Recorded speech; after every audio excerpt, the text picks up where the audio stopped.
It's good to be with you folks this afternoon. Let me get right into this. We're a little bit late getting started here. I'm going to go ahead and lecture on the topic of near-death experiences, and then I will invite questions and answers until we have to pull out of here a little after 1. What is a near-death experience? I mean, that could be an issue when you just talk about definitions.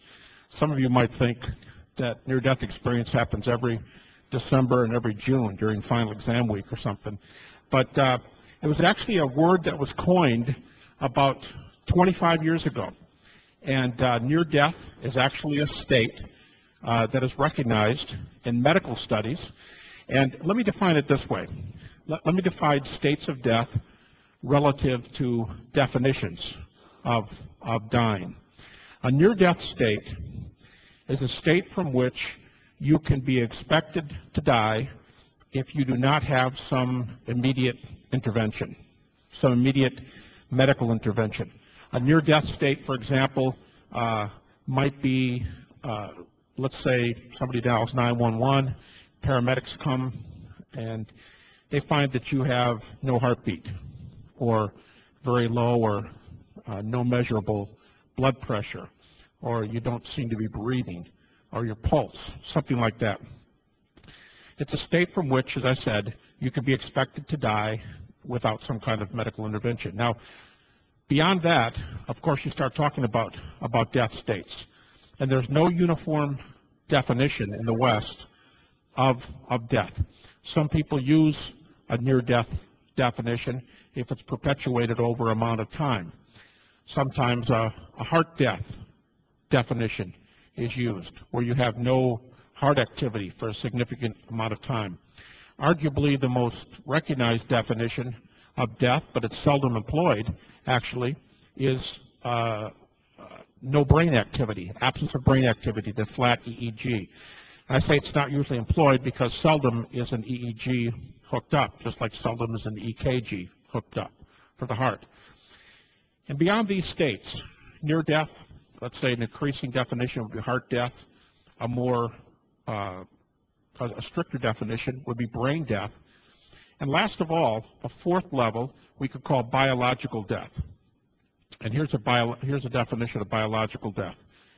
By definition, after that point, there's no report of any data. And if there's any experience, it's not biological death. In other words, biological death is defined as a state from which there can be no physical return, no physical recovery. Because if you take the previous definition, the so-called Harvard definition, the flat brain wave definition, there are some select cases. In fact, I could say at each of these levels, there are many cases of people who have reported data beyond each of these stages, beyond the near-death stage, beyond the flat heart rate, beyond even the flat brain wave, and even that last one, there's an interesting category of data. Now, what I thought I'd do with you today is just tell you a bunch of stories. Many of these have been written up, often in medical journals. So they've passed peer review, they're written by scholars, often by the people in attendance. You got a sheet, most of you when you came in, or there's some back there, I guess, for those of you who don't have the sheet. And I'm not going to follow the sheet exactly, but you've got some cases there, and on the back you have some documentation of some of these. But let me start with some cases that purport to report a near-death phenomena in a near-death state, and then I'll move up the line to flat heart, flat brain, and keep going, and just see what we come up with. Okay. The first case on your list is a well-known case. In fact, some have said it's the most publicized near-death state in the literature.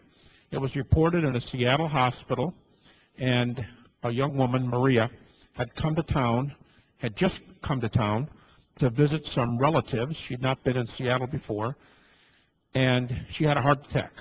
And it was a pretty severe heart attack, and she was taken to the hospital, and she was basically comatose.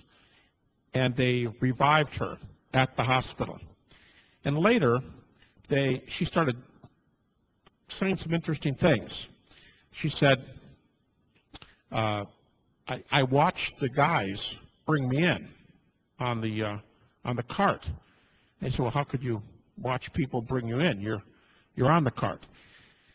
And she said, no, I was kind of up above it, and I was watching, kind of hovering there and watching people work on me. And I can tell you this one guy came in, and he looked like this, and his clothes looked like this, and he was doing this, and they were doing this, and they were doing that. And then she said, I started kind of drifting back, and she said, I started getting above the hospital a little bit.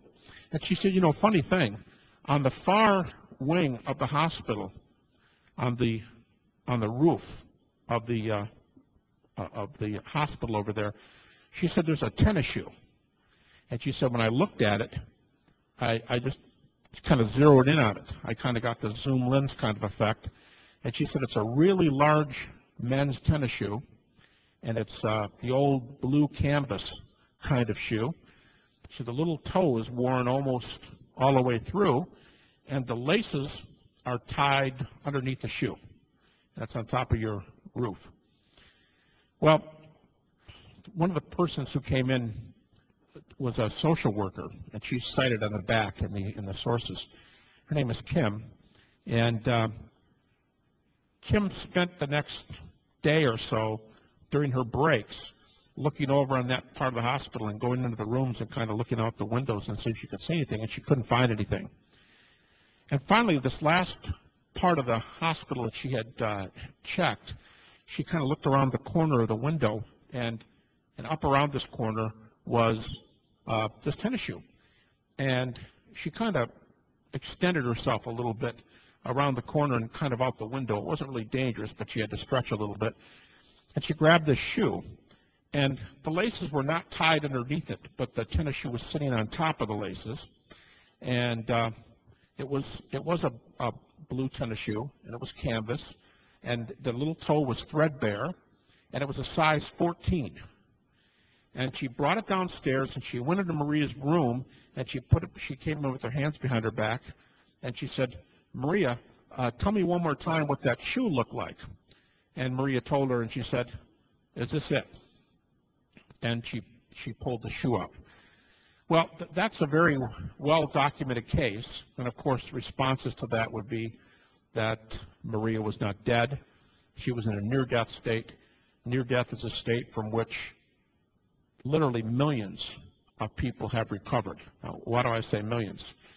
In a Gallup survey, I believe 1982, 8 million Americans claim to have experienced near-death phenomena of one sort or another. Now, of course, people can say things and be mistaken or not have them, but 8 million people claim to have experienced near-death phenomena. Now, that's an example. And today, I'm not interested in how many people report tunnels or lights or, seeing loved ones or reporting angels or spirit beings. I'm not going to do I'm not playing a numbers game today, as if to say, all right, 8 million Americans have experienced this, therefore it must be true. Okay, we're not going to do any kind of argument like that, because that's not a very good argument. In fact, in some medical studies, you can stimulate the right temporal lobe over your right ear, and you can have near-death simulation. You can experience phenomena often associated with near-death experiences. The tunnel, the light, the, seeing people, hearing voices, etc., feeling peaceful. So that might just be common biology. I'm not so interested today in what might be common biology, but I'm interested in veridical cases. I'm interested in cases where there are